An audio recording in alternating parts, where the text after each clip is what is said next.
ሰላም ሰላም ውድ የቢሼል ፍትረካ ዩቲዩብ ቻናል ቤተሰቦች እንዴት ቆያችሁ?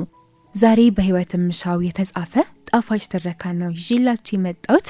ቪዲዮን ከመጀመራችሁ በፊት ላይክ እና ሰብስክራይብ ማድረጋችሁን እንዳትዘነጉ። መልካም ቆይታ።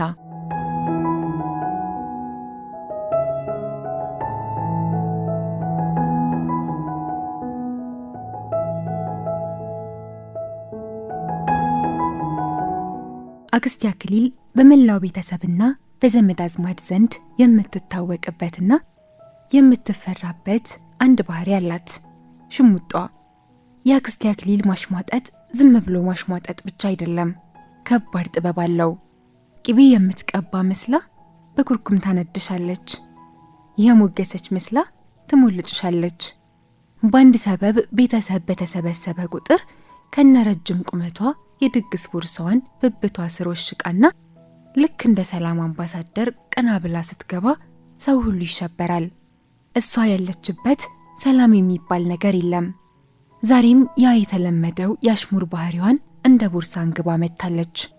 የተሰበሰብነው የሌላኛዋ አክስቴን የአክሊልን የታናሽ እህት አዲስ ቤት ለመመረቅ በተዘጋጀ ግብዣ ላይ ነው። ገና ከመግባቷ እንደተለመደው የለበጣ ፈገግታዋን ፊቷ ላይ ስላ የተሰበሰበውን ሁሉ አንድ በአንድ ሰላም ስትልና ስታወራ ሰቀቀኑ ጀመረ። ዛሬ ደግሞ በዚያ ግቡ ንግግሯ ምን ትለኝ ይሆን? ምኒን አሽሟጣ ምኒን ታቆስሎ ይሆን በሚል ሁሉም ሰው ተሸበረ። ገባች። የመጀመሪያ ኢላማዋ ጥሩዬ ነበረች። ጥሩዬ ጅሏ ሌላው ሰው የሚደርስበትን ጥቃት ባያስቀርም ለማዘግየት በየቦታው ሲወሸቅ፣ እሷ ግን ዋናው በር ላይ ቆማ ጠበቀቻት። ጥሩዬ ብላ ጮኻ ካቀፈቻት በኋላ ጭራሽ አባበጥሽ እኮ ልጄ። በስመ አብ ብቻ ካንቺ ደስ የሚለኝ ኮንፊደንስሽ ነው። ይህኔ ሌላ ሰው ቢሆን ይህንን ውፍረት ይዞ በመሳቀቅ ከቤት አይወጣም ነበር። አንቺ ግን ሁሉን ሰው የታባቱ ብለሽ በዚህ ጠባብ ቀሚስ ጠቅጥቀሹ መጣሽ። ጎበዝ።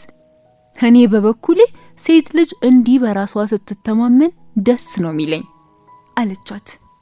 ጥሩዬ አይኗ በፍጥነት በእንባ እየተሞላ ጎላ ብሎ የወጣ ቦርጯን በእጆቿ መከለል ስትጀምር አክስቴ አክሊል ወደሚቀጥለው ተጠቂ ደርሳ ነበር፣ የኔው እህት መክሊት ጋር። መክሊት ሜካፕ ደመኛዋ ነው፣ አይኗን እንኳን አትኳልም።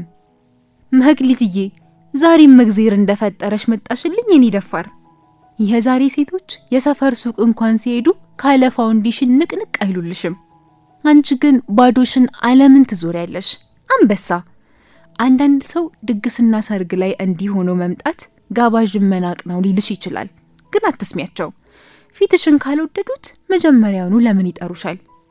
ለማንኛውም ቻፕስቲክ ከፈለግሽ ቦርሴ ውስጥ አለልሽ።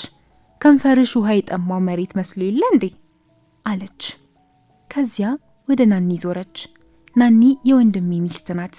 ሁለተኛ ልጃቸውን ከወለደች በኋላ ጂም በመመላለስና ምግቧን በመመጠን 13 ኪሎ ቀንሳ ሸንቀጥቀጥ ብላለች። ናኒዬ በስመ አብ በጣም ቀንሰሻል። መልክሽ ሁሉ ጠፋብኝ እኮ አንቺ። መቼም ጎበዝ ነሽ። እኔ ግን እውነቱን ተናገሪ ካልሽኝ ሞላ ስትይ ይሻለኝ ነበር። አሁን በጣም ከሳሽና ገመምተኛ መሰልሽ። አንዳንድ ሰው ክሳት አያምርበትም ማለት ነው። ልክ እንዳንቺ ባንዴ ሲከሳ ያረጃል። ይገርማል። ቢሆንም በስንት ጥረት እንዲመቀነስሽ ለሌሎች ሴቶች ብርታት ይሆናል። ጎበዝ ነሽ አለቻት። ከአክስቴ አክሊል እሾሃማ ምላስ የሚያመልጥ አንድ ሰው የለም፣ ደጋሽ እንኳን ቢሆን። ለዚህ ነው የዛሬዎቹን ደጋሾች ታናሽ እህቷን አስራትንና ባለቤቷ ፍቅሬንም ያላስተረፈቻቸው። ሰውን ለማስተናገድ አብረው ወዲያ ወዲህ እያሉ አስቆማቸው። አስራትዬና ፍቅሬ እንደው በጣም ቆንጆ ቤት ነው የሰራችሁት። በዚህ ኑሮ ቤት መስራታችሁ መቼስ ጉብዝናችሁ ነው። በእርግጥ ትንሽ ጠበብ ያለ ነው። ካረጋችሁ አይቀር ለቀቅ ቢል ጥሩ ነበር። ይሁን ግን የምታባረሩት ልጅ የለ። ለእናንተ እንኳን ይበቃል። ይሁን እንኳን ደስ አላችሁ አለቻቸው። እኔ ሁሉንም እያየው አንዱ ጥግ ድብቅ ብዬ ነበር። ፊት ለፊት ስታጣኝ ብትምረኝ ብዬ ትንሽዬ ደብተሪ ላይ ምናምን እየጻፍኩ ነበር።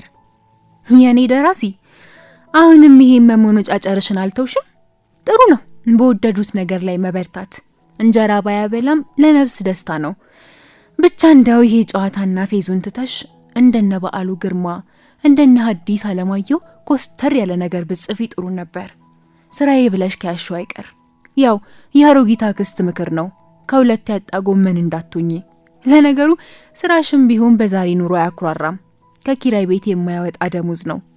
ታዩ እንደ ልብሽ ብትኖር ይሻልሻል አለች።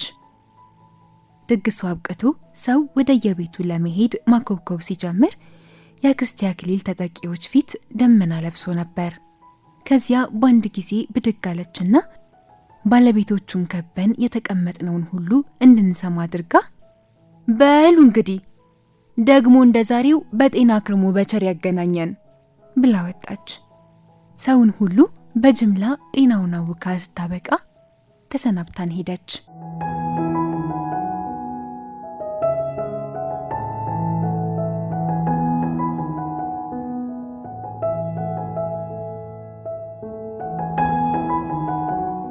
ውድ የቢሼልፍ ትረካ ዩቲዩብ ቻናል ቤተሰቦች የዛሬው ትረካ ይህንን ይመስላል።